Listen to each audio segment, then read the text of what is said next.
Hello sa lahat. Ngayon nagagawa ako ng humba. Pork humba. Yan.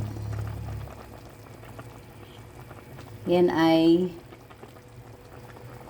pinakuluan ko muna siya.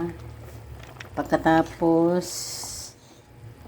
ginisa sa bawang, sibuyas.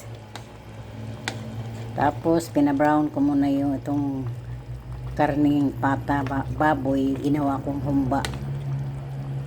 Pagkatapos lagyan ko ng toyo, asukal, suka, ano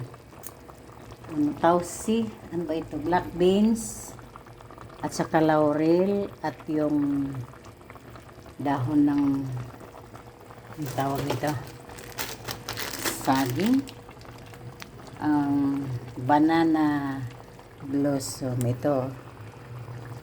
Tapos lalagyan pa yan ng pineapple. Pinapalambot-lambot ko pa yan.